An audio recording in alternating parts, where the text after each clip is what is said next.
Good morning. I appreciate this opportunity to be here and share with you what Huawei has been doing for high-performance computing. We offer a fairly comprehensive portfolio of HPC hardware and infrastructure solutions. There has been a lot of HPC system vendors. Many of them has been around for a lot longer, so Huawei is a relatively new player. So we've been focusing on HPC for about 4 or 5 years. Gained quite a bit of momentum, and especially in the European space. And so I would like to take this opportunity, so I only have about 20 minutes, to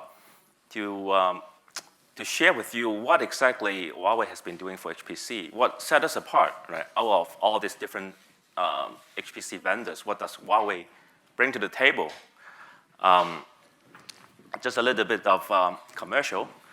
Huawei as a company, so for those who are not familiar with us, we are a global leader in information and communication technology solutions provider. While our headquarters is in China, but we are a truly global company. We operate, around the world, have hundreds of countries where we have research, sales, and support organizations. And in Europe alone, we have at least 8 research centers, throughout Europe. So we are have a very strong presence in Europe. 2016, we closed the year at about $75 billion revenue. It's a fairly substantial company. A significant percentage of our employees are R&D and engineering related. Initially, we started our business about 3 decades ago as a solution provider for telco infrastructure. So today, we are the world's largest telecom infrastructure solution provider. But about 10 years ago, we recognized the need to diversify, and we see a lot of changes in the IT and telco space, a lot of convergence happening, new technology and use cases such as cloud computing, high-performance computing, mobile devices. A lot of things are happening, and they are converging. So, today we have 3 pillars in our businesses. Our core telco infrastructures that help build the pipe. We also have fairly substantial operations now offering a variety of mobile devices. We are currently the world's 3rd largest smartphone suppliers. We also have a fairly substantial operations offering IT, cloud, and related technologies, and high-performance computing is part of that. So today, our server, for example, business, based on Gartner research number in Q4 2016, we are currently the world's 3rd largest server vendor. A lot of people may not be aware of that. So it both unit volume as well as revenue. So we have come a long way since the early days when we only built infrastructure for telco. So now we have a fairly diversified set of solutions. And we start focusing on HPC about 4+ years ago when some of our customers start getting us involved, and we eventually built more business on top of it. Out of all of our computing infrastructure business, HPC is one of the top 3 solutions focus in many parts of the world. So today, we offer a fairly broad range and comprehensive portfolio of hardware infrastructure for HPC, from compute, storage, networking, and even some fundamental data center infrastructure. And we serve a broad range of customers in academic research, in industrial HPC, and around the world. And many of them, you might recognize, so we have accumulated a lot of good success stories across a wide discipline of high-performance computing. So if you look back at the past 10, 15 years and the underlying hardware infrastructure of HPC, they are fairly homogeneous. No matter which vendors that you go to, except the form factor changes, tweak, and maybe the color, there are not a lot of differences between the solutions that they offer. But even within that limitations, there are still innovations and changes that we can make to make it work better, tailored for a specific data center's environment. You have your power and cooling limitations, your budgets, and type of workload that you want to deploy, and how we are going to, based on those limitations, help you design an optimal solutions. And that is something that we still want to look at. So I would walk you through some examples on how we build better HPC systems as of today, and then close my presentation to show you some of the future things that we're doing. There's a lot of change happening to HPC. You have heard from vendors this morning, right? New use cases like deep learning, big data, right? And there are new tools being used to solve HPC problems. And there are upcoming hardware innovations that is going to also change this landscape, right? We start seeing different CPU architecture, heterogeneous computing solutions, use of different hardware accelerators. And there are many different interesting things happening. So going forward, how are we going to navigate that landscape and help our customers build better HPC solutions? That is something that is the core of our focus. So I'm not going to walk you through all the speed and feed of all the solutions. These are just some of the examples, and I think we have a booth next door, maybe some demonstration, and our local or European personnel will be there to walk you through some of those options if you are interested to look at them. But most importantly, let's just take a look at some examples on what are the design goals, right? There are of our current generations of HPC systems. What are the special things that we built to incrementally improve on the capability and efficiency of our HPC solutions? First, energy efficiency is important. Now, Huawei, because we built not only the board, right? There are semiconductor investment that we have to make our system work better.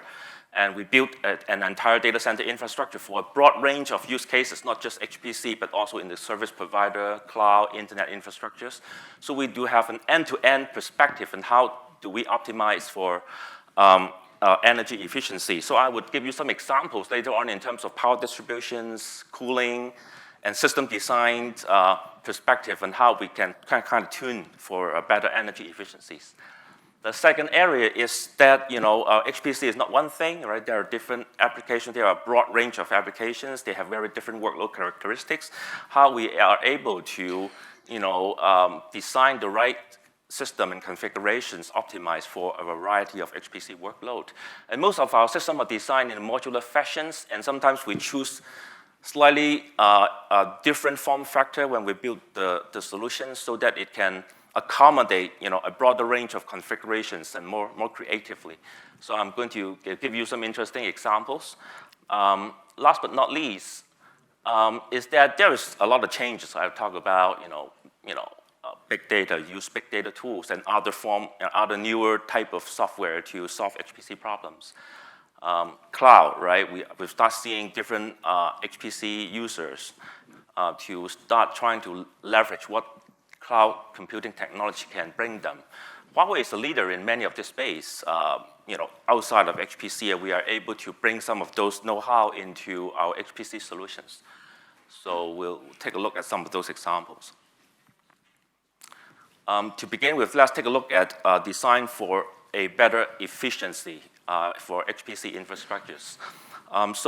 There are three main pillars, which is power distributions, cooling, and workload accelerations. These are just some of the examples. Since we have built data center infrastructure as well for a variety of use cases, there are emerging trend to use different power distribution and cooling technologies. So when we build our HPC system, we try to adapt to those different environments.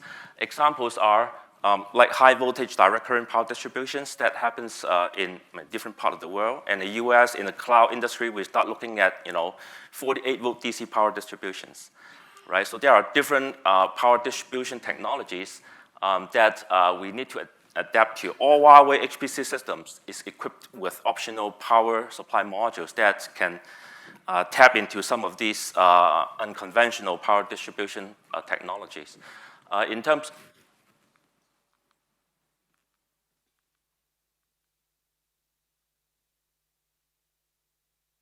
terms of cooling, right? So since we built the data center infrastructure as well, so we do have deep knowledge in how to design and manage the cooling aspect of it. In Europe, different part of the Europe, right? Some in more cooler area, we start seeing the broad applications of free air cooling, and in other cases,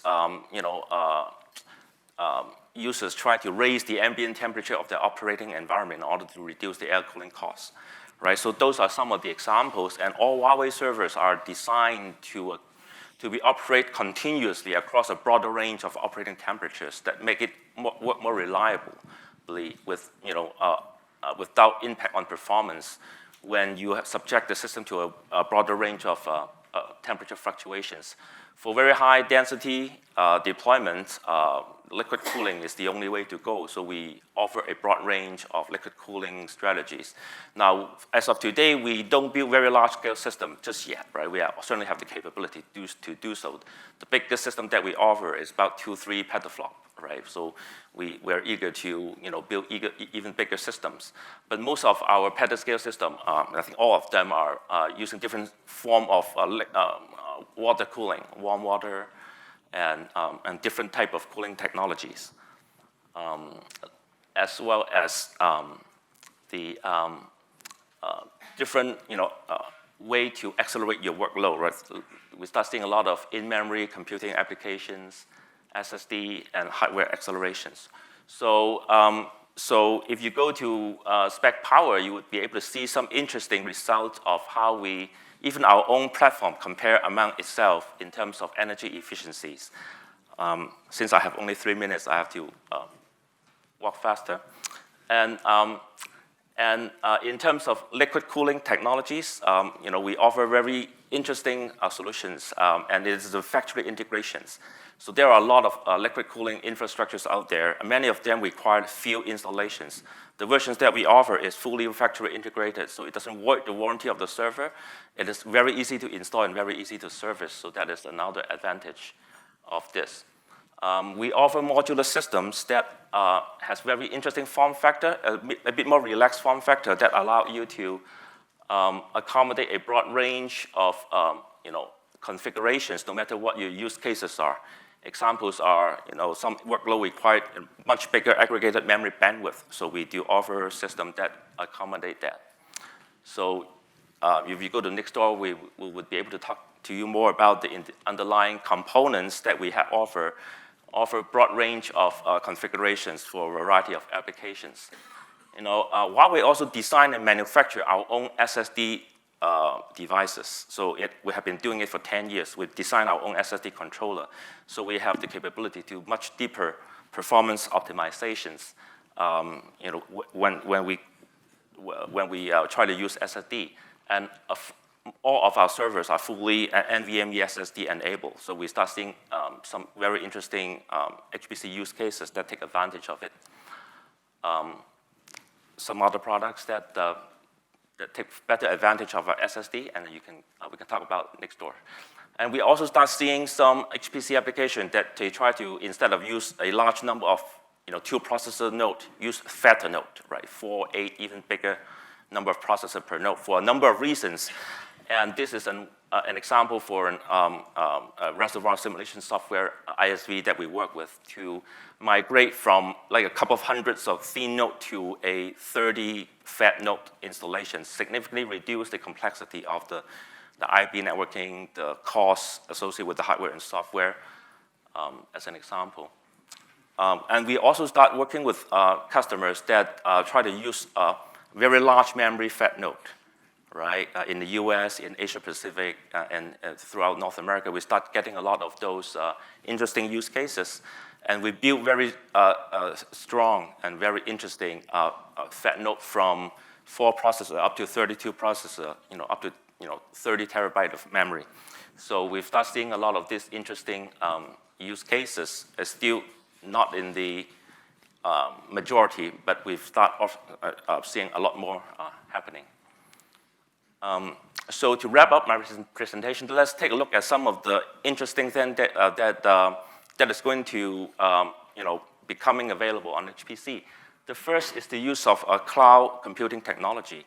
Many of our academic research customers, when they purchase an HPC cluster, they would start trying to or locate an island to experiment with cloud computing. Some of them would build their own OpenStack cloud on top of the HPC system that they purchased from us.